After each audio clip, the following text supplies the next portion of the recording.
শুভ্র এবার ভয় পেয়ে যায়। তুলি শুভ্র উপর রাগ করেছে। কদিন হয়েছে তাদের বিয়ের, এর মধ্যে শুভ্র তুলিকে কাঁদিয়ে ফেলেছে।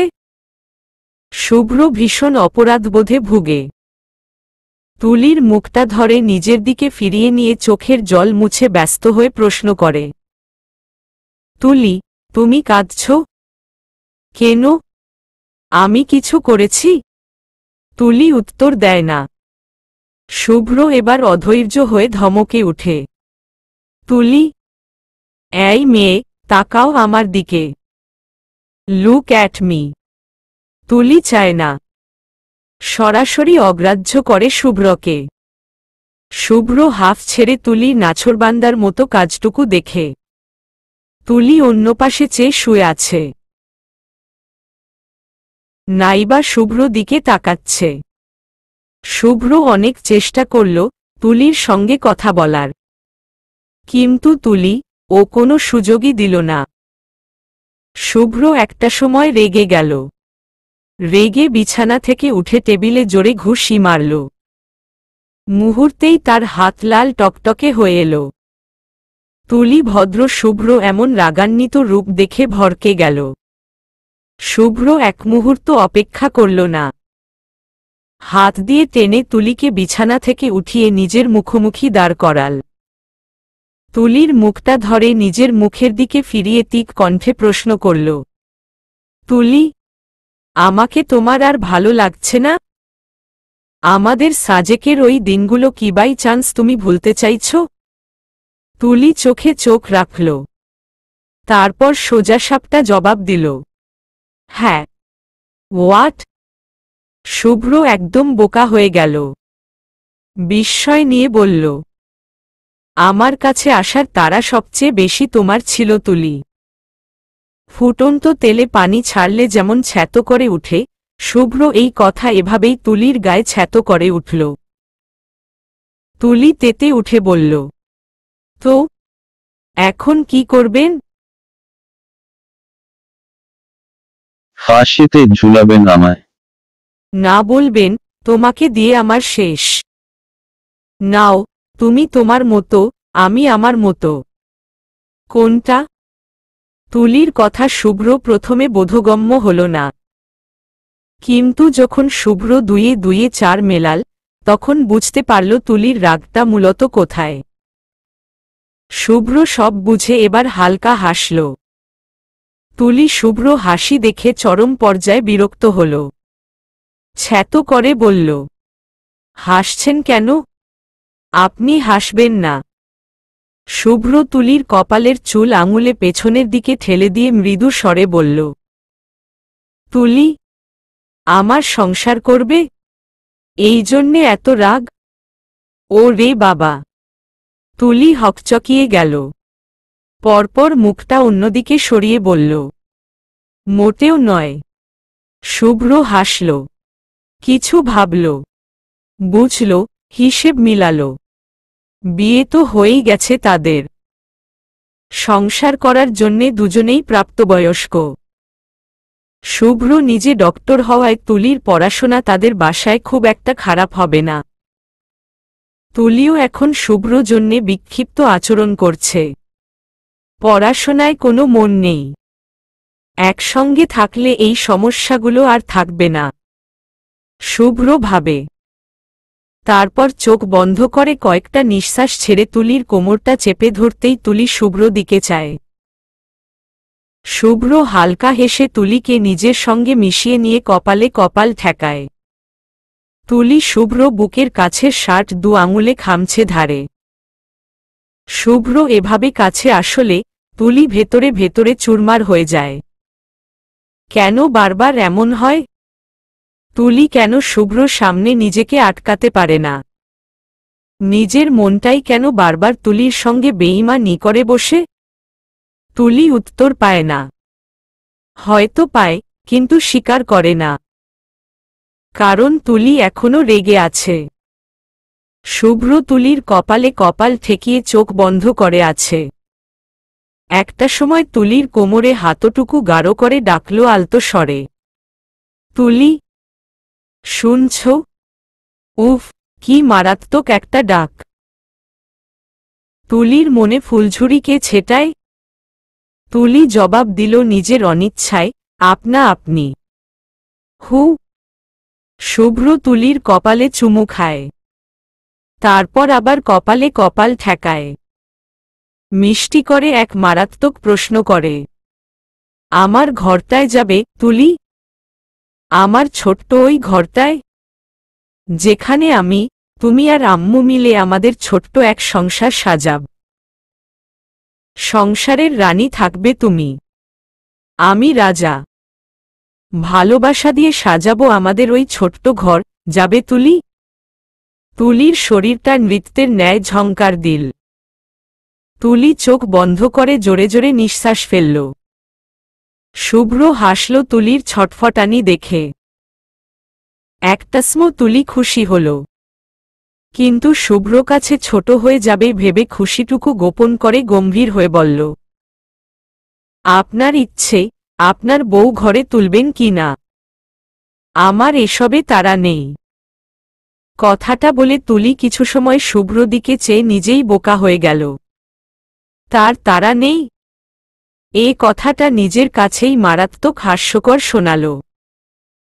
গত কয়েকদিন শুভ্রের সঙ্গে যেমন ব্যবহার করেছে, তাতে কোনো পাগলেও বুঝবে কার তাড়া বেশি ছিল।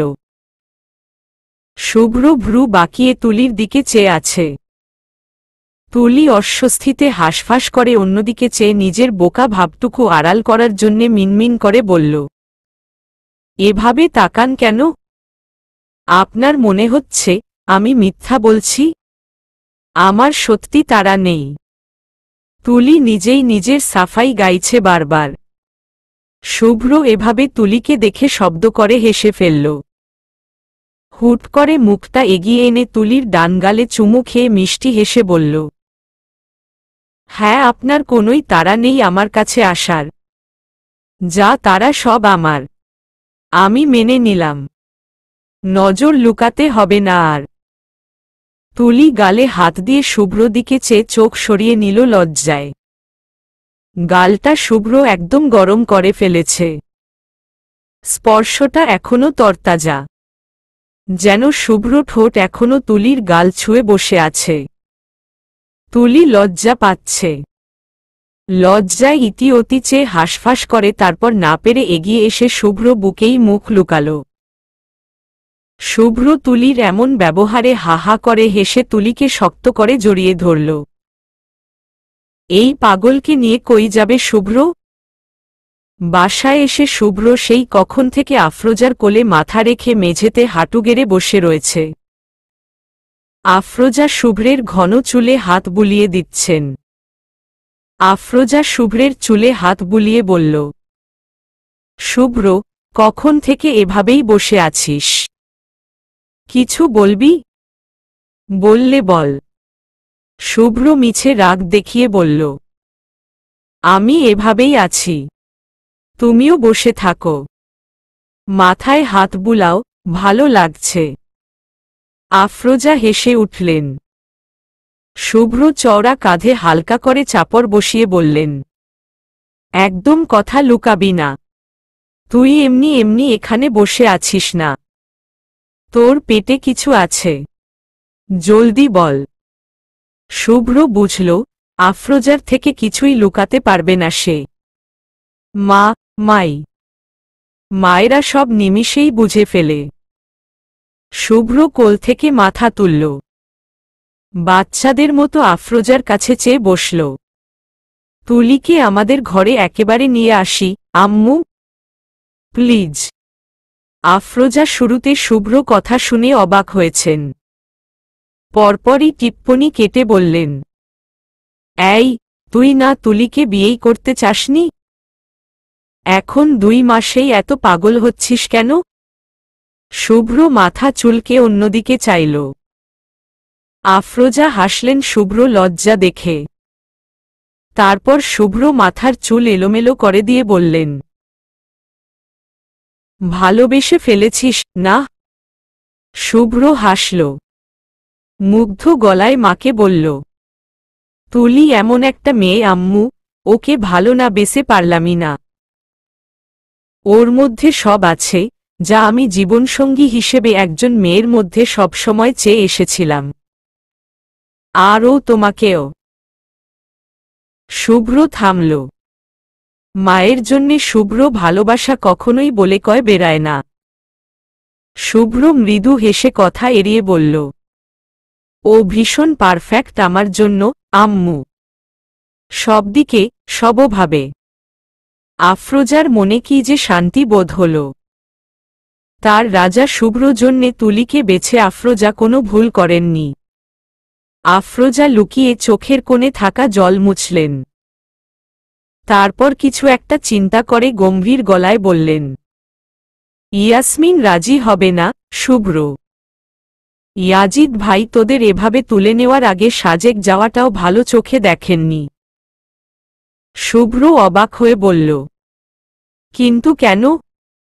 আমি যাওয়ার আগে উনার পারমিশন নিয়েছিলাম। তুই বলেছিলিস দেখে মানা করতে পারেননি। এখন বাই চান্স সাজেক থেকে ফিরে যদি তুলির কিছু একটা হয়ে যায়, বুঝতে পারছিস তুলির পড়াশোনায় কতটা এফেক্ট পড়বে? শুভ্র ভ্রু বাঁকাল। চট করে মায়ের ইঙ্গিত ধরে ফেলে বলল, ইউ মিন তুলি যদি প্রেগন্যান্ট? শুভ্র চালাক মন মায়ের কথার অর্থ ঠিক ধরে ফেলল। শুভ্র ভ্রু বাঁকাল। চট করে মায়ের ইঙ্গিত ধরে ফেলে বলল, ইউ মিন তুলি যদি প্রেগন্যান্ট? না, না। শুভ্র চালাক মন মায়ের কথার অর্থ ঠিক ধরে ফেলল। আফরোজা লজ্জা পেয়ে গেলেন। প্রাপ্তবয়স্ক ছেলের সঙ্গে এ ধরনের আলোচনা তার মোটেও ভালো লাগল না। তিনি কথা ঘুরালেন। ছেলের কাঁধে হাত রেখে বললেন, আমি তবুও যাব একবার ইয়াসমিনের কাছে। দেখি কি করে। শুভ্র শোনে। বুঝতে পারল তার এ কথা মানা হবে না। মায়ের কোল থেকে আস্তে করে মাথাটা উঠিয়ে নেয়। দাঁড়িয়ে টি শার্ট ঠিক করে বলে, আমি রুমে যাচ্ছি, কিছু কাজ আছে। শুভ্র মধ্যে তারপর থেকে তুলিকে নিজের ঘরে তোলার আর কোনো কথা বলতে দেখা যায় না। তুলি ছেলেমানুষই করছে, তাই বলে তার সঙ্গে পাল্লা দিয়ে শুভ্রকেও যে বাচ্চা হয়ে যেতে হবে, ব্যাপারটা এমন নয়। শুভ্র এড়িয়ে গেল কথার ফাঁকে। তবুও একদিন আফরোজাকে জিজ্ঞেস করল, ইয়াসমিন তাকে কোনো উত্তর দিয়েছে কি না। হয়তো কোথাও কোনো একটা হোপ ছিল। কিন্তু শুভ্রকে নারাজ করে আফরোজা জানালেন, ইয়াজিদ ভাইয়ের মতে শুভ্রকে এখন নিজের ক্যারিয়ারে ফোকাস করা উচিত, তেমনি তুলিকেও নিজের পড়াশোনায় ফোকাস করা উচিত। বিয়ে হয়েছে, তুলি তো পালিয়ে যাচ্ছে না। কমপক্ষে 2 বছর যাক, উঠিয়ে দিবে তখন। দেখা গেল শুভ্র আর এতে দ্বিমত করেনি। 4 বছর কমেই 2 বছরে এসেছে, হোক তাহলে সেটাই। তারপর কয়েকটা দিন পরের কথা। শুভ্র তখন সবেই মেডিকেল থেকে ফিরে খেতে বসেছে। আফরোজা আজ কিছুটা অন্যমনস্ক। শুভ্র খেতে খেতে জিজ্ঞেস করল, আম্মু, আর ইউ ওকে? ঠিক আছো তুমি? এত অ্যাপোসেট লাগছে কেন তোমায়? আফরোজা মিছে হাসার ভান করলেন। বললেন, না তো। আমি মন খারাপ করব কেন হঠাৎ? তুই খা। মজা হয়েছে মাছের ঝোলটা? শুভ্র মায়ের দিকে ভ্রু বাঁকিয়ে চায়। মা আজকাল বড্ড কথা লুকান। তারপরও শুভ্র পরে জিজ্ঞেস করবে ভেবে চুপ থাকে। খাবার শেষে শুভ্র হাতে হাতে সব নোংরা বাসনপত্র রান্নাঘরে দিয়ে এলো।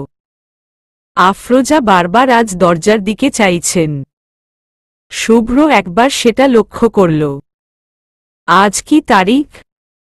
কেউ কি আসবে আজ? শুভ্র খাবার শেষ করে রুমে যাবে।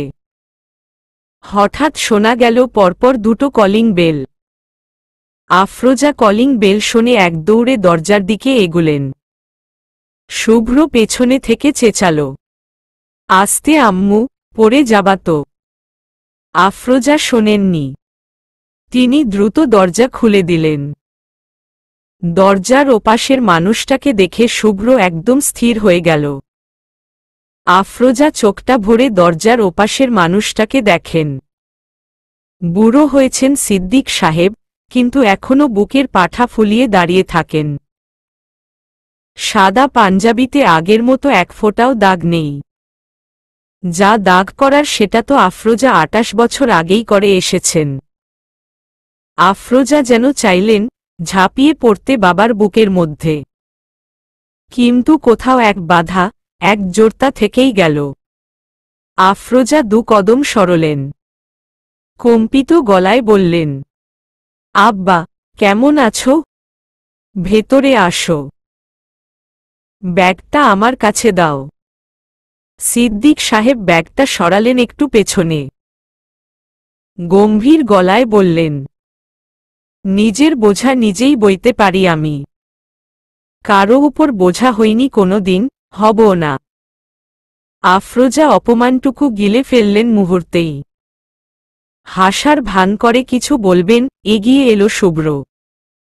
মায়ের পেছনে দাঁড়িয়ে বলল, ভেতরে আসুন নানা যান।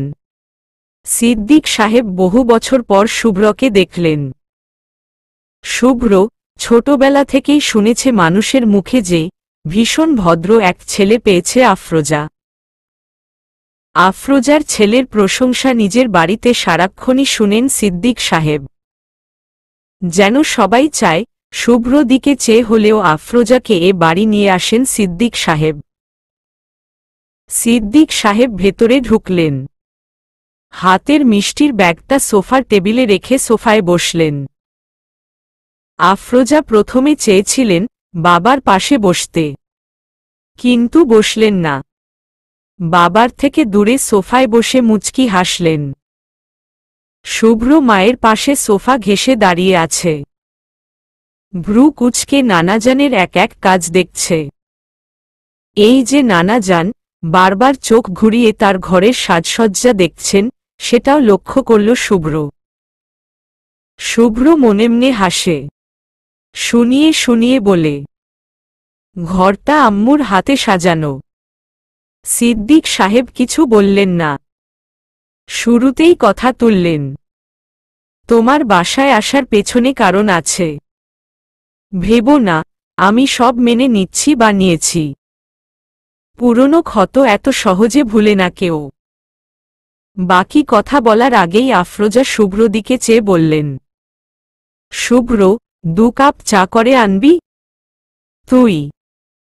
শুভ্র বুঝতে পারল তার মা চান না শুভ্র এদের সব ক্ষত তাজার কথা শুনুক। শুভ্র ভ্রু কুঁচকে নানার দিকে চেয়ে রান্নাঘরে গেল। আফরোজা কথা বলেন, কাকুতির স্বরে বলেন, আব্বা আমি মাফ চাইছি পুরনো সব কাজের জন্যে। বয়স হয়েছে আমার। বাপ মায়ের নারাজি নিয়ে মরলে কবরে গিয়েও শান্তি পাব না। সিদ্দিক সাহেব আগের গাম্ভীর্য রেখেই বললেন, পুরনো ক্ষত মাফ করতে তোমার বাসায় আমি আসিনি। এসেছি একটা কাজে। তোমার ছোট ভাইয়ের বড় ছেলে রিশাদের বিয়ে। সবাই খুব জেদ করছিল তোমাকে বিয়েতে আসার, তাই এলাম। বিয়ের কার্ড রেখে গেলাম। আসলে এসো, না আসলে নাই। তোমার ইচ্ছা। আগেও তো আমাদের ইচ্ছার কোনো দাম তোমার কাছে ছিল না, এখনো থাকবে সেটার আশাও নেই।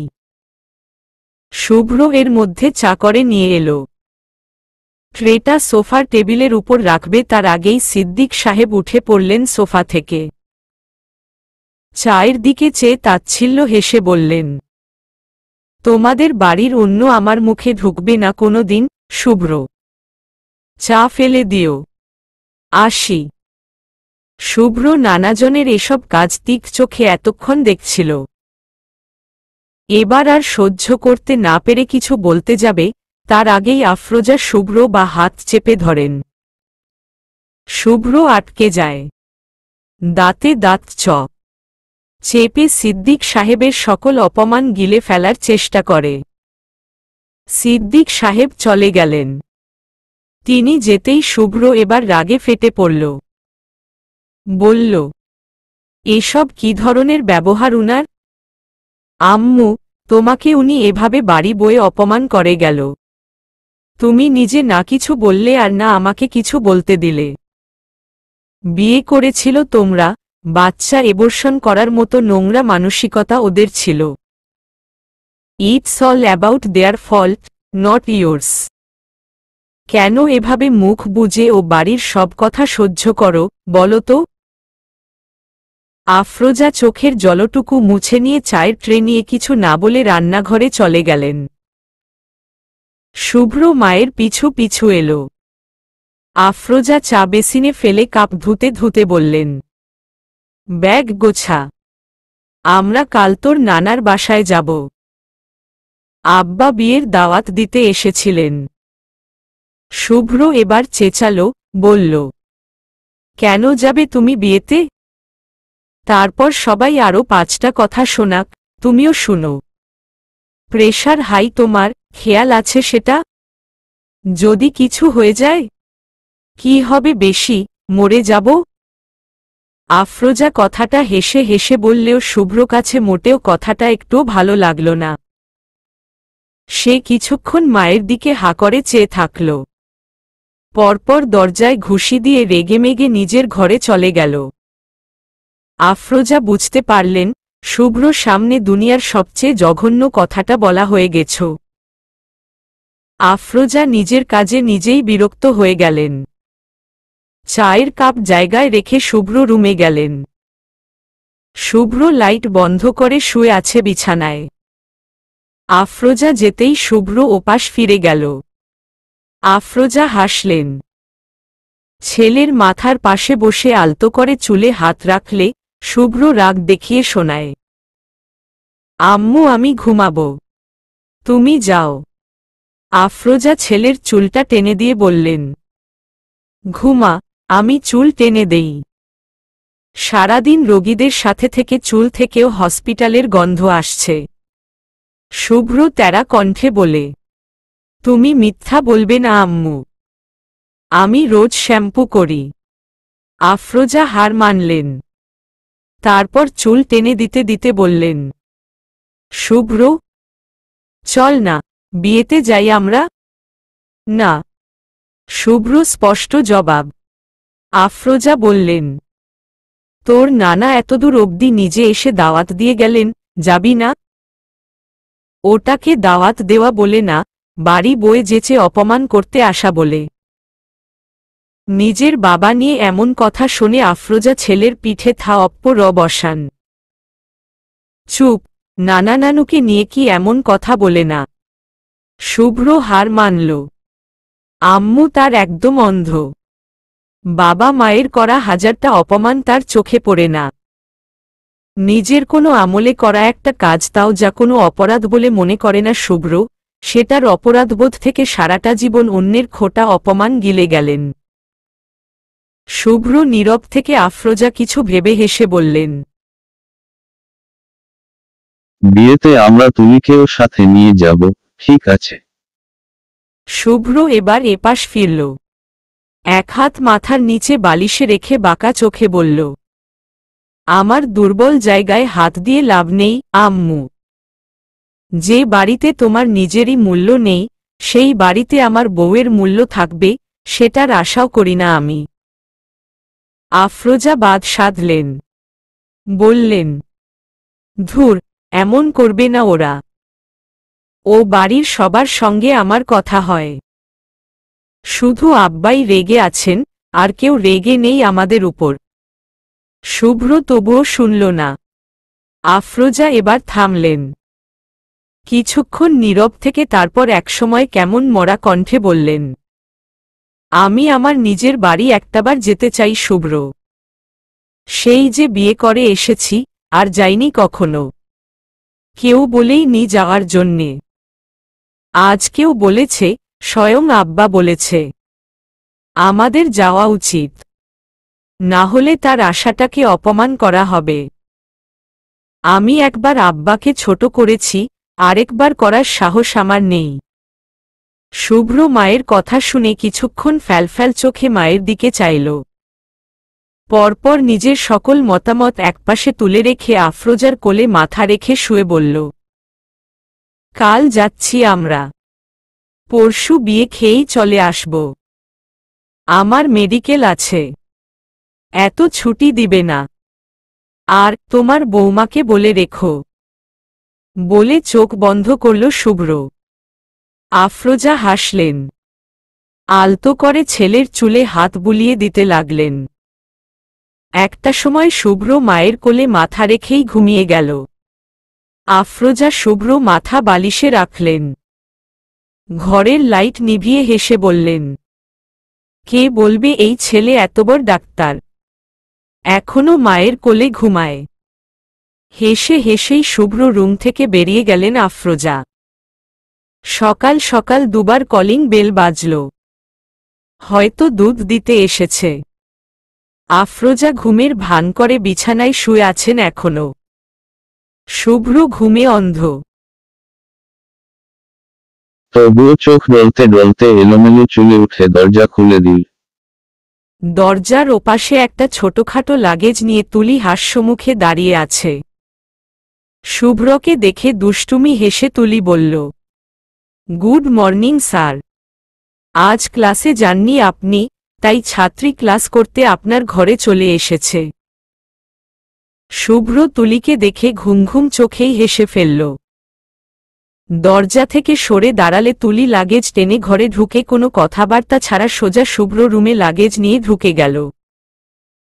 শুভ্র দরজা লাগিয়ে তুলির পিছু পিছু রুমে ঢুকল। তুলি লাগেজ সুন্দর করে একপাশে রেখে বিছানায় গিয়ে বসল। শুভ্র দেয়ালের একপাশে হেলান দিয়ে দাঁড়িয়ে তুলির দিকে চাইল। তুলি শুভ্র ঘরের চারপাশ চোখ ঘুরিয়ে দেখে আবার শুভ্র দিকে চাইল। ভ্রু নাচিয়ে বলল, কি দেখেন এত অবাক হয়ে আছেন কেন? আমি কি আসতে পারি না? আফটার অল এটা আমারই ঘর। শুভ্র হাসল। মাথা দ্রুত দুদিকে নেড়ে বলল, অবশ্যই অবশ্যই। তা কি খাতিরদারি গ্রহণ করবেন? অধমকে জানান। তুলি চুলটা হাওয়া উড়িয়ে দিয়ে বলল, আপাতত একটা গরম গরম চা হলে ভালো, বাকিটা পরে ভেবে দেখছি। শুভ্র কম না টিপ্পনি কেটে বলল, গরম গরম চায়ের সাথে কটা গরম গরম চুমু? House that? খাতিরদারির কোনো কমতি রাখব কেন? চায়ের সঙ্গে একদম খাসা চুমু বোনাস হিসেবেও দেওয়া হবে, কাম। কথাটা বলে তুলির দিকে হাত বাড়িয়ে দুষ্টু হেসে এগুলো শুভ্র। শুভ্র কম না টিপ্পনি কেটে বলল, গরম গরম চায়ের সাথে কটা গরম গরম চুমু? House that? খাতিরদারির কোনো কমতি রাখব কেন? চায়ের সঙ্গে একদম খাসা চুমু বোনাস হিসেবেও দেওয়া হবে, কাম। কথাটা বলে তুলির দিকে হাত বাড়িয়ে দুষ্টু হেসে এগুলো শুভ্র। তুলি ভ্রু বাঁকিয়ে তাকাল। পরপর বসা থেকে উঠে দু কদম পিছিয়ে বলল, এত গরম গরম জিনিস খেলে আমার বদ হজম হবে। আপাতত চাই এনাফ। ওটাই নিয়ে আসুন। শুভ্র তবুও এগিয়ে এলো। তার ঠোঁটে প্রগাঢ় দুষ্টু হাসি। তুলির কাছাকাছি এলে তুলি শুভ্র বুকে হাত রেখে ঠেলে দিতে চাইল। অথচ তুলি অমন শক্ত দেহখানা এক চুলো সরাতে পারল না। শুভ্র তুলির কোমরে হাত রেখে চেপে ধরল নিজের সঙ্গে ওকে। তুলিও এবার হার মানল। শুভ্র গলায় হাত গলিয়ে দুহাতে গলা জড়িয়ে ধরল। শুভ্র কপালে ঠোঁট বসাল। তারপর সরে এসে তুলিকে আপাদমস্তক দেখে নিয়ে ঠোঁট কামড়ে দুষ্টু হেসে বলল, বাব্বা, নীল জামাতে তো অস্থির লাগছে। বিছানায় গিয়ে জামাটার লেন্থ মেপে দেই, চলো। 47। তুলি বলল। শুভ্র ভ্রু বাঁকাল। না বুঝে জিজ্ঞেস করল, কি 47? ওই যে বললেন লেন্থ মাপবেন, লেন্থ 47 আমার। শুভ্র বোকা হয়ে গেল। পরপর তুলির কৌতুক হাসি দেখে নিজেও বুঝে গেল কাহিনীটা কি ঘটেছে। হেসে ফেলল শুভ্র। তুলির কপালে 2 আঙুল দিয়ে টোকা দিয়ে বলল, এত দুষ্টুমি জানে রে এই মেয়ে। তুলি হেসে ফেলল। শুভ্র তুলিকে ছেড়ে দিল। টি শার্টটা টেনেটুনে ঠিক করে তুলির দিকে চেয়ে বলল, চা খাবে না? আমিও খাব। আসো একসঙ্গে বানাই। তুলি শুভ্র পিছু পিছু হেলে দুলে রান্নাঘরে গেল। শুভ্র চুলোয় 2 কাপ চা বসালো। সঙ্গে আরেক চুলোয় বসালো পরোটা। পরোটা বাজার থেকে রেডিমেড কিনে আনা। সেটাই হালকা তেল দিয়ে ভাজল। তারপর পরোটা একপাশে প্লেটে রেখে ফতাফত আলু কেটে ভাজি বসাল। আলু ভাজি হচ্ছে। এদিকে শুভ্র 2 কাপ চা তৈরি করে তুলির দিকে 1 কাপ এগিয়ে দিল। তুলি এতক্ষণ হা করে শুভ্র রান্না দেখছিল। শুভ্র কাপ এগিয়ে দিতেই তুলি চোখ পিটপিট করে বিস্ময় নিয়ে বলল, আপনি রান্না জানেন? শুভ্র চায়ের কাপে চুমুক দিয়ে বলল, হ্যাঁ, আম্মু একা রান্না করে অল টাইম। আম্মু অসুস্থ হলে খাওয়া বন্ধ আমাদের, তাই শিখে নিয়েছি। এখন ফ্রি হলে আমিই রান্না করি। আম্মুকে রেস্ট দেই একটু। তুলি শুভ্র এই মা ভক্ত দিকটা প্রচণ্ড ভালো লাগে। শুভ্র একজন আদর্শ স্যার, আদর্শ স্বামী এবং নিঃসন্দেহে একজন আদর্শ সন্তান। শুভ্র তার মাকে অসম্ভব ভালোবাসে। শুভ্র এক হাতে যেন নিজের আত্মা নিয়ে ঘুরে বেড়ায়। মায়ের কিছু হলে সে আত্মা দেহ ছেড়ে ছুটবে।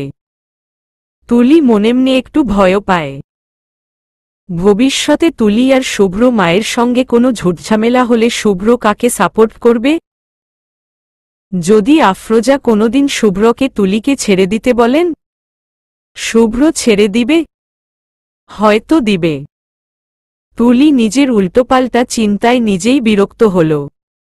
এমনটা কেনই বা হবে? তুলি কখনোই শুভ্র বা আফরোজার মনে কষ্ট দিবে না।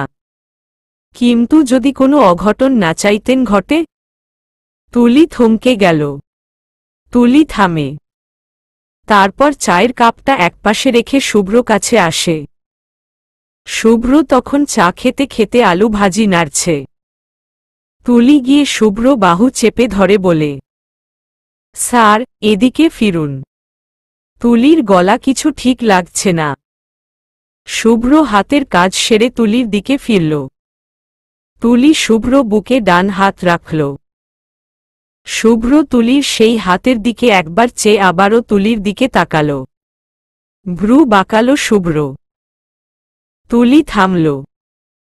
গলা ভিজিয়ে হঠাৎ করেই জিজ্ঞেস করল, আপনার আম্মু মানে আন্টি আমায় ঠিক কতটা পছন্দ করেন? সত্যি করে বলুন আমায়। শুভ্র এই ধরনের প্রশ্ন শুনে প্রথমে কিছুটা অবাক হয়েছ। পরপর তুলির আগ্রহ দেখে বলল, যতটা ভালোবাসলে নিজের একমাত্র ছেলেকে জোর করে, তার মতের বিরুদ্ধে, শুধুমাত্র তোমার উপর ভরসা করে বিয়ে করিয়ে দেন, ততটা পছন্দ করেন। তুলি শোনে। থমকে যায় কিছুক্ষণের জন্যে। পরপর আবার আরও একটা প্রশ্ন করে, আর আপনি? আপনি আমায় কতটা পছন্দ করেন? তুলির গলা প্রশ্নটা করার সময় একটু কাঁপল যেন। শুভ্র হয়তো আন্দাজ করতে পারল তুলির ভয়টা ঠিক কোথায়। শুভ্র থামল। তার ডান হাতটা তুলির গালে রাখল। গরম হাতটা গাল স্পর্শ করার সঙ্গে সঙ্গে তুলি কেঁপে উঠল। শুভ্র উত্তর দিল, আম্মু যেভাবে এতটা বছর ধরে আব্বুকে মনে রেখে দিয়েছে, যৌবনকালে স্বামী হারানোর পরও লোকের কথায় বিয়ের পিঁড়িতে বসেনি। আমিও তোমাকে ঠিক ততটাই ভালোবাসি, তুলি। ভালোবাসা বোঝার পর তুমিই আমার প্রথম এবং তুমিই শেষ। শুনেছ? তুলি শোনে। গলাটা কাঁপল বোধহয় খানিক। তুলি আবেগে নিজেকে সামলাতে না পেরে জড়িয়ে ধরল শুভ্রকে। শুভ্র জড়িয়ে ধরল। শুভ্র বুঝতে পারছে উত্তরটা তুলির মনোপুত হয়েছে। শুভ্র হাফ ছাড়ল। তুলি সন্দেহ করেছিল মায়ের জন্যে কোনোদিন শুভ্র তুলিকে ছেড়ে দিবে কিনা। অথচ শুভ্র জানে তার আম্মু যে সবসময় ছেলের সুন্দর এক সংসারের স্বপ্ন দেখেন, তার পক্ষে কোনোদিন তুলিকে ছেড়ে দেওয়ার কথা মাথায় আসবে না। তুলি অবুঝ, এ বাড়ি আসুক, কটা দিন গেলে নিজেই বুঝে নিবে। হঠাৎ নাকে কিছু পোড়ার গন্ধ এলে শুভ্র তুলিকে ছেড়ে দিল। দ্রুত গিয়ে আলু ভাজি চুলো থেকে নামিয়ে নিল। পোড়া গন্ধে পুরো রান্নাঘর ছড়িয়ে গেছে। তুলি ঠোঁট উল্টে বলল, জলে গেছে নাকি? শুভ্র আলু ভাজি নেড়েচেড়ে দিল। তারপর কাতর কণ্ঠে বলল, এভাবে রান্নাঘরে তোমার এত প্রেম পেলে তো বিপদ তুলি।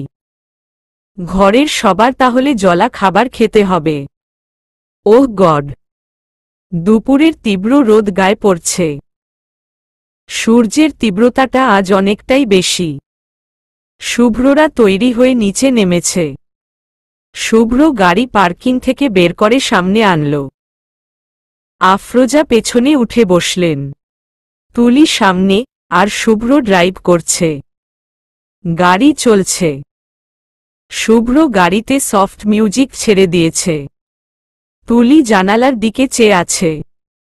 আফরোজা আজ সাথে আছেন দেখে তুলি মাথায় ওড়না তুলে রেখেছে। কিন্তু বাতাসের ঝাপটায় ওড়না বারবার পড়ে যাচ্ছে। দেখা গেল তুলি এক প্রকার হিমশিম খাচ্ছে ওড়না সামলানো নিয়ে। আফরোজা পেছনে থেকে তুলির ওড়নার সঙ্গে যুদ্ধ করা দেখছেন। তাই তিনি আগ বাড়িয়ে বললেন, এই তুলি, ওড়না পরে রেখেছিস কেন এত গরমে? গাড়িতে আমি আর শুভ্র ছাড়কে আছে, আর মাথায় কাপড় দেওয়া লাগবে না। শুভ্র এবার তুলির দিকে চাইল। বলল, খুলে ফেলো প্রবলেম হলে। তুলি যেন হাঁপ ছাড়ল। মাথা থেকে কাপড় সরিয়ে গলায় জোড়াল। আফরোজা চোখ বন্ধ করে শুয়ে আছেন। ঘুমিয়েই পড়েছেন বোধহয়। তুলি জানালার দিকে চেয়ে আছে। শুভ্র এই ফাঁকে আফরোজার দিকে একবার তাকিয়ে সতর্ক হয়ে নিল। পরপর বাম হাতটা দিয়ে আলগোছে তুলির নরম ডান হাতখানা চেপে ধরল। সঙ্গে সঙ্গে তুলি সতর্ক হয়ে শুভ্র দিকে চেয়ে পেছনে একবার আফরোজাকে দেখল। না, ঘুমাচ্ছেন। তুলি শুভ্র দিকে চাইল। শুভ্র এক হাতেই গাড়ি ড্রাইভ করছে। তুলি ফিসফিস করে বলল, এত প্রেম গাড়িতে না দেখালে চলে না? শুভ্র আস্তে কণ্ঠে বলল, বেডরুমেই তো দেখাতে চেয়েছিলাম, সুযোগই দিলে না। শেষের কথাটা কাতর কণ্ঠে বলল শুভ্র। তুলি ভ্রু বাঁকিয়ে প্রশ্ন করল, এমন করে বলছেন যেন কতদিনের উপোস আপনি? 2 সপ্তাহ 14 ঘণ্টার উপোস আমি। তুলি তুলি বুঝল না শুভ্র কথা। কি গুনল শুভ্র? তুলি প্রশ্ন করল, 2 সপ্তাহ 14 ঘণ্টা মানে? শুভ্র এবার দুষ্টু হাসে। তুলির দিকে চেয়ে চোখ টিপে বলে, সাজেকের সেই রাতের কথা ভুলে গেছ? বৃষ্টি ভেজা রাত, ভেজা শাড়িতে তুমি, আমাদের গরম নরম হানিমুনের বিছানা। ওয়াও, আমি আর ভাবতে পারছি না। এমন রাত বারবার আসুক। তুলি শুভ্র এমন বেলাজ কথা শুনে কেসে উঠল। থতমত খেয়ে বলল, অসভ্য পুরুষ, আপনার মুখে লাগাম দিন। লাগাম? কার জন্যে দিব? তোমার জন্যে? বউ না তুমি আমার? শুভ্র একের পর এক বেলাজ কথা বলছে, আর তুলি বারবার খিচিয়ে উঠছে। শুভ্র যেন আজ থামছেই না। সিসিমপুরের ন্যায় চলছেই তার বেলাজ কথাবার্তা। তুলি তাই শুভ্রকে থামাতে এক পর্যায়ে তেতে উঠে বলল, আপনি যদি এখন দয়া করে চুপ থাকেন, তাহলে আজ রাতে যেটা চাইছেন সেটা পাবেন। তাও চুপ থাকেন, আমার কান জ্বলছে। ও আল্লাহ! জন্মের পর শুভ্র নানা বাড়ি এই প্রথম এলো। মায়ের দুঃখের শুরুটা তার নানা বাড়ি ছিল বিধায় কোনোদিন এখানে আসার ইচ্ছাও জাগেনি। তবে আজ আফরোজার জোরাজোরিতে আসতে হল। শুভ্র চৌধুরী বাড়ির গেইটের সামনে দাঁড়াল। আফরোজার কাঁধে হাত রেখে এগিয়ে গেল সামনে। তুলি পেছনে পেছনে আসছে। শুভ্রদের নানা বাড়ি খুব বিশাল। 20 ডিসিমেল জায়গার উপর করা চৌধুরী ভবন। তুলি বাড়িটা বড্ড বিস্ময় নিয়ে দেখছে। বাড়ির ভেতরে মস্ত বড় দুটো পুকুর। একটা পুকুরে কয়েকটা বাচ্চা গোসল করছে। আরেকটা পুকুরে জাল ফেলা। বাগানও আছে। তুলি এসব দেখছিল। অনেক বছর পর আফরোজা বাপের বাড়ি এসে আবেগপ্রবণ হয়ে গেলেন। তার চোখ দুটো ছলছল করছে। আফরোজাদের বাড়ির ভেতরে ঢুকতে দেখে চৌধুরী ভবনে হইচই লেগে গেল। দৌড়ে কটা মেয়ে ফুপু বলে আফরোজার পাশে ঘিরে ধরল। পেছনে পেছনে এলো ভাইয়ের বউরা। সবাই আফরোজাকে বড্ড আদর করছেন। হালচাল জিজ্ঞেস করলেন। আফরোজার কথায় কি বলার আছে? সে তো মাতোরা বাড়ির সবার আচরণ দেখে। এক পর্যায়ে সবার নজর গেল শুভ্র উপর। শুভ্র তাদের তাকানো দেখে সালাম করল। আফরোজার বড় ভাইয়ের বউ ফাহিমা এগিয়ে গেলেন। শুভ্র মুখটা আদর করে দেখলেন। তারপর হেসে আফরোজাকে বললেন, আমাদের শুভ্র তো খুব বড় হয়ে গেছে। তা আপা, ছেলে বিয়ে দিবা না? বউ কবে আনবা ঘরে? আফরোজা কিছু বলতে যাবেন, তার আগেই শুভ্র হালকা হেসে তুলিকে কাছে আসতে ইশারা করল। তুলি ধীর পায়ে শুভ্র পাশে এসে দাঁড়াল। শুভ্র পরিচয় করিয়ে দিল। মামি, আমার স্ত্রী প্রত্যাশা হোসেন তুলি। শুভ্র কথাটা বলার সাথে সাথে সম্পূর্ণ ঘর নীরব হয়ে গেল। ফাহিমা অবাক চোখে তুলিকে দেখছেন। সবার চোখ তুলির উপর পড়তেই আপাদমস্তক কুঁকড়ে গেল তুলি। এভাবে তাকে দেখছে কেন সবাই? ফাহিমা কিছুক্ষণ পর হাসার ভান করে তুলির মুখটা ধরে বললেন, খুব সুন্দরী, শুভ্র সঙ্গে মানিয়েছে। পাশ থেকে ছোট ভাইয়ের বউ উর্মিলা বলে বসলেন, তবে আমাদের তানিকে আরো বেশি। চুপ। ওদের ভেতরে নিয়ে আসো। ফাহিমা কথা শেষ করতে দিলেন না উর্মিলাকে। উর্মিলা মুখটা কাচুমাচু করে আফরোজাদের নিয়ে ভেতরে গেলেন। তুলির একদমই তাদের কথাটা ভালো লাগল না। তানিকে? কি হয় শুভ্র? তুলি বাকি কিছু ভাবতে পারে না। তার আগেই তুলিকে বাচ্চা কাচ্চারা ঘিরে ধরল। সবাই আফরোজাদের নিয়ে একটা ঘরে এলো। ঘরে বিছানায় শুয়ে আছেন একজন বৃদ্ধ মহিলা। মহিলাটি আফরোজার মা, খোদেজা বেগম। তিনি এখন বিছানায়ই থাকেন। প্রস্রাব পায়খানা সবই বিছানায় করেন। তার জন্যে কাজের লোক রাখা হয়েছে। তিনি দেখভাল করেন আফরোজার মায়ের। আফরোজা মায়ের পাশে এসে বসল। শুভ্র দাঁড়ালো খোদেজার মাথার পাশে। শুভ্র একবার স্যালাইন দেখল। স্যালাইন চলছে তার। শুভ্র পাশে থাকা ফাহিমাকে জিজ্ঞেস করল, স্যালাইন কি সবসময়ই দেওয়া লাগে? হ্যাঁ, উনি মুখে খেতে পারেন না সব সময়। তাই বেশিরভাগ সময়ে স্যালাইন দিয়ে খাওয়ানো হয়। ফাহিমা উত্তর দিল। আফরোজা খোদেজার মুখটা ছুঁয়ে ছুঁয়ে দেখল। জ্ঞান নেই খোদেজার। কাউকে এখন চিনেন না, বুঝেনও না কিছু। আফরোজা তবুও বলল, আম্মা, আম্মা আমি আফরোজা আসছি গো। শুনতে পারছো তুমি আমাকে? ও আম্মা। খোদেজা শুনেন, কিন্তু জবাব দিতে পারেন না। আফরোজা তবুও কথা বলতে থাকেন। শুভ্রকে দেখিয়ে বলেন, আম্মা, ও শুভ্র, তোমার নাতি, আমার ছেলে। শুভ্র এদিকে আয়। শুভ্র এগিয়ে গেল। আফরোজা শুভ্র গা ছুঁয়ে ছুঁয়ে দেখাচ্ছেন খোদেজাকে। তারপর তুলিকে ডাকলেন। আম্মা, ও তুলি।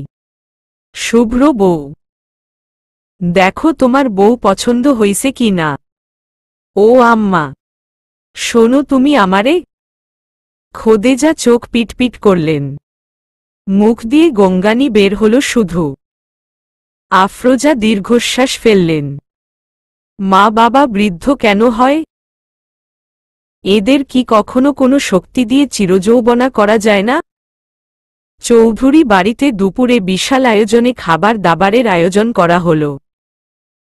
সিদ্দিক সাহেব মাত্রই বাজার থেকে ফিরলেন। তিনি ফিরতেই আফরোজা এগিয়ে গেলেন তার দিকে। সিদ্দিক সাহেব আফরোজাকে দেখে হাত উঁচু করলেন, গম্ভীর গলায় বললেন, এসেছ তবে? এই বাড়িতে সবার সঙ্গে তোমার মেশার অনুমতি আছে, শুধুমাত্র আমার আশেপাশে আসার কোনো অনুমতি নেই। এই, ওদের খাবার সাজাও।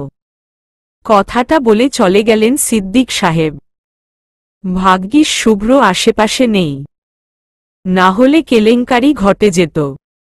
আফরোজা হাঁপ ছাড়লেন। রাতটুকু আসল। শুভ্র জানামতে সবকিছু এখন অবধি ভালোই চলছে। তবে আসার পর থেকে নানার সঙ্গ দেখা হয়নি একবারও। শুভ্র বুঝে দেখা না পাওয়ার পেছনে কারণ কি, তাই সেও আগ বাড়ায় না।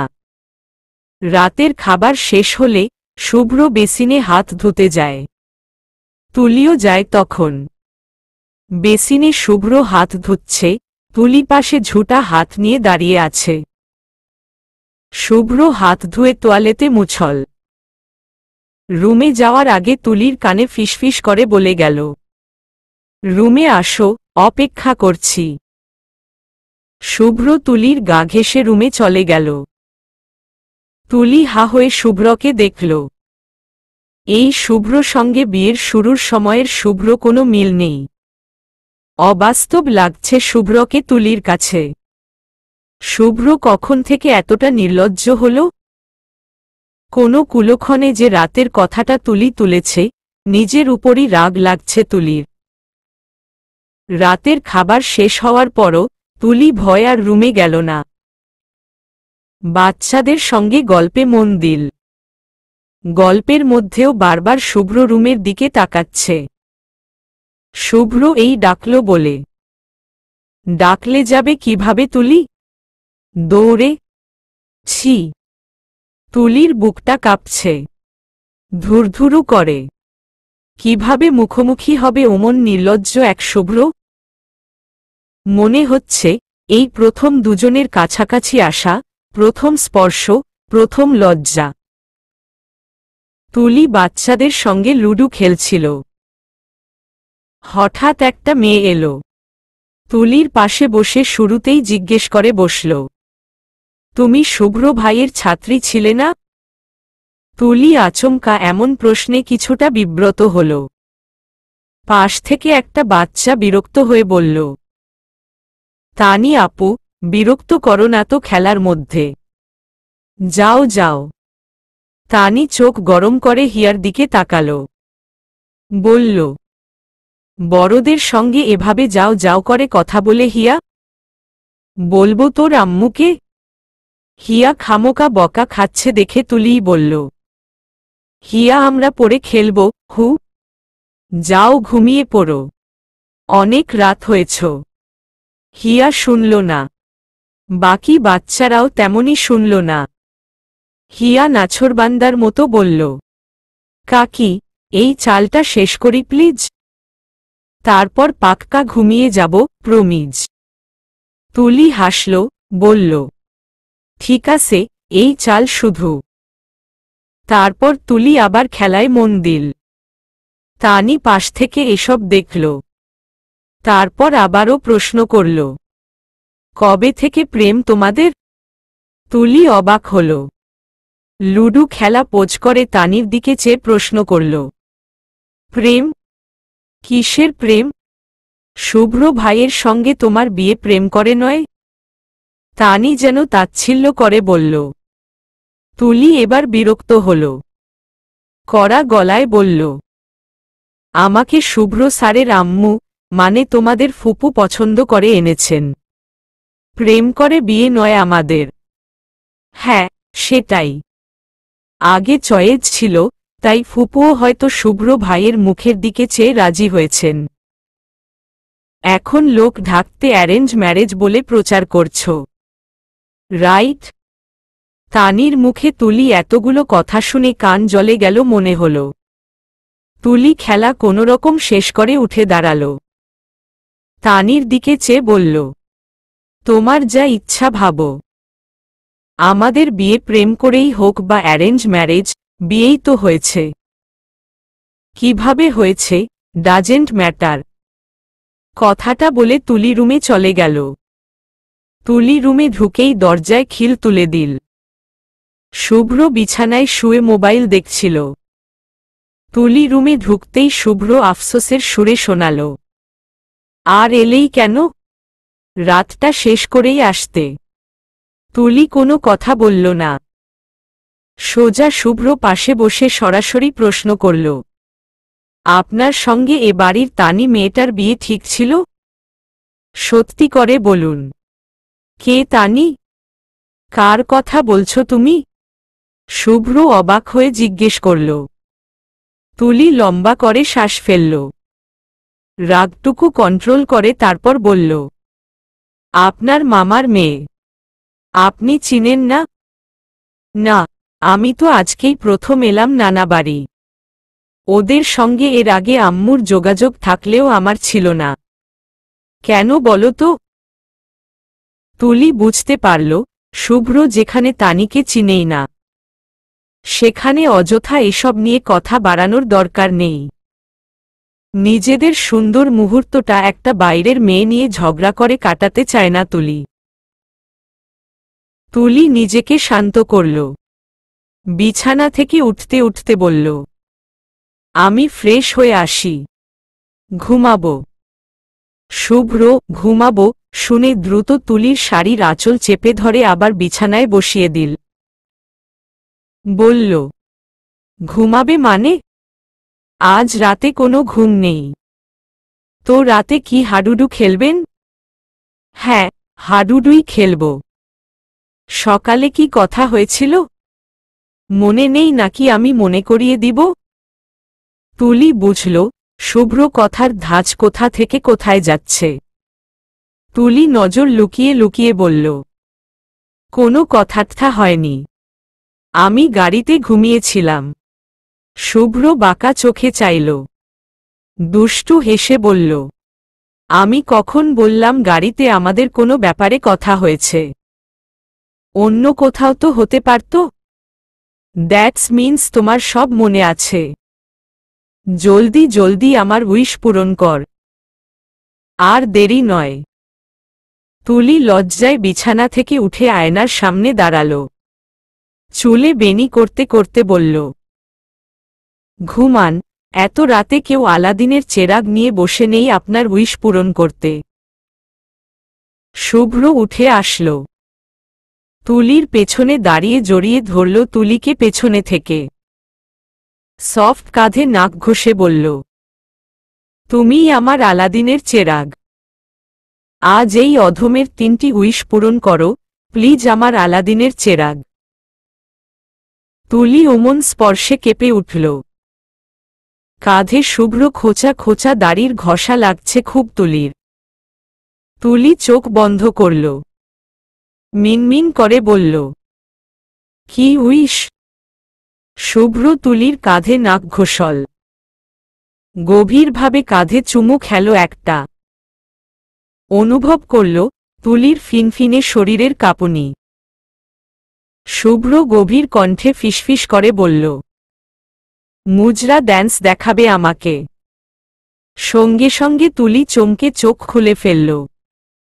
জোর করে শুভ্রকে নিজের থেকে ছাড়িয়ে নিয়ে বলল, নো ওয়ে, আমি পারব না। ছি। শুভ্র এগিয়ে এসে বলল, উফ তুলি, আম ইউর হাজবেন্ড।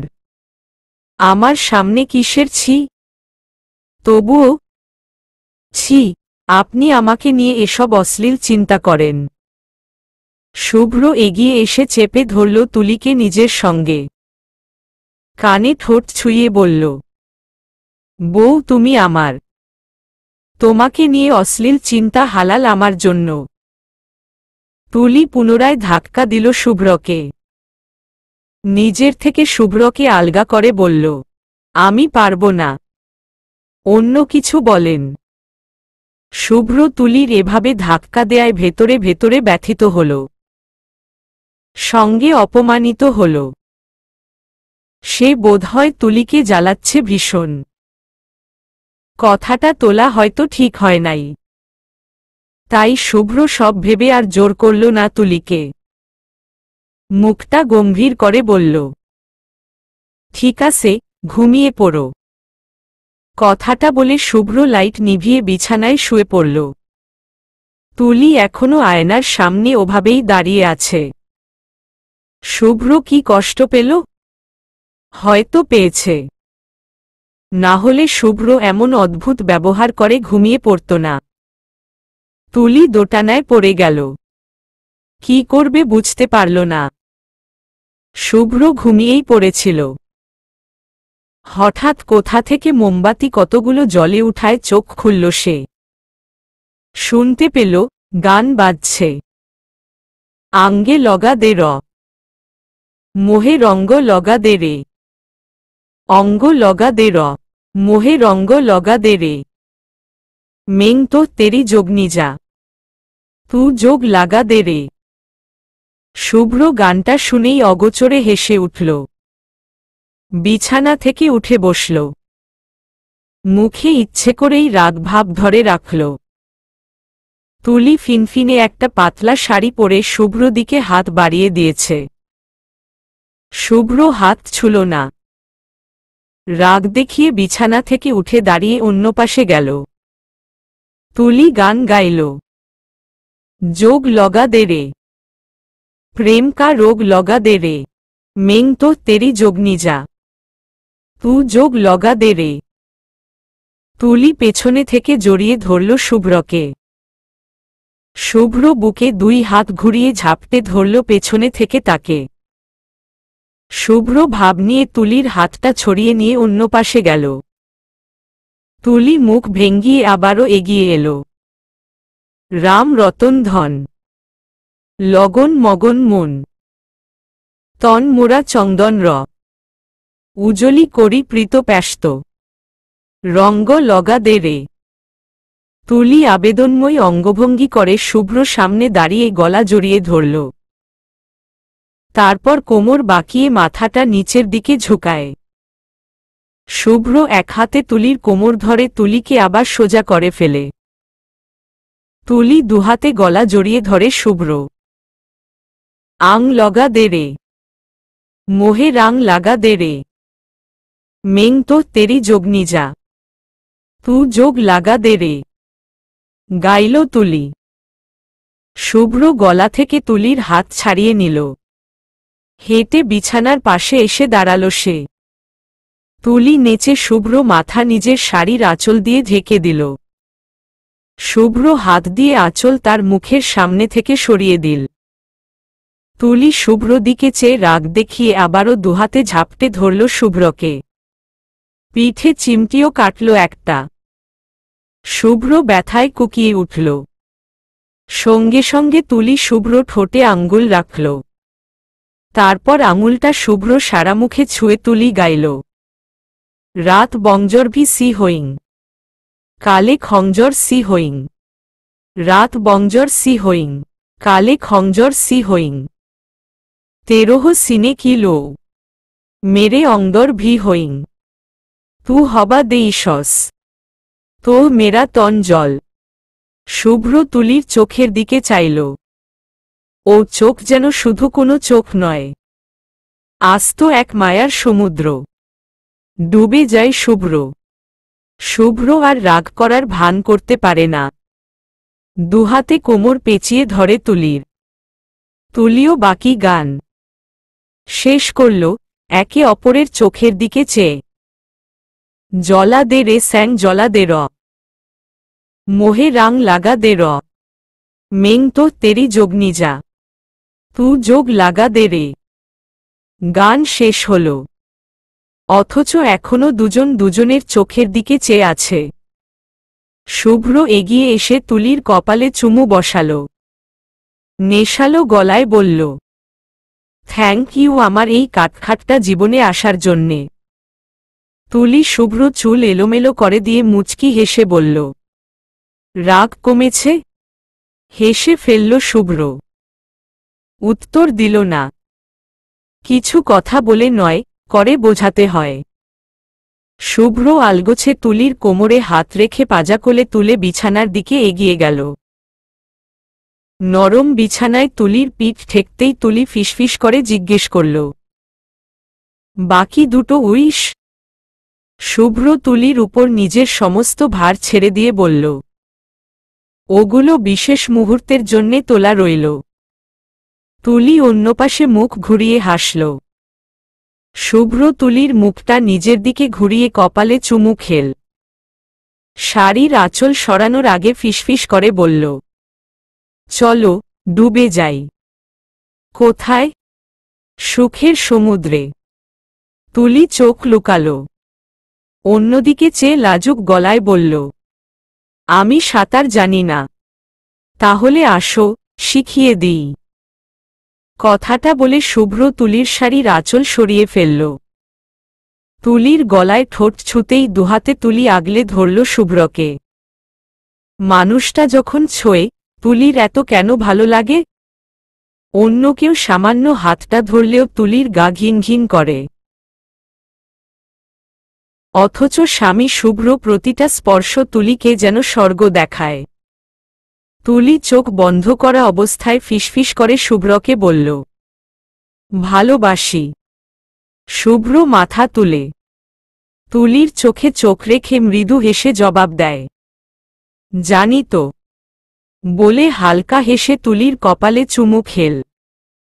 অতঃপর আবারও ডুবে গেল তুলির মধ্যে। দম্পতির এ রাতটা কাটল অত্যন্ত সুখে, আনন্দে। চলবে।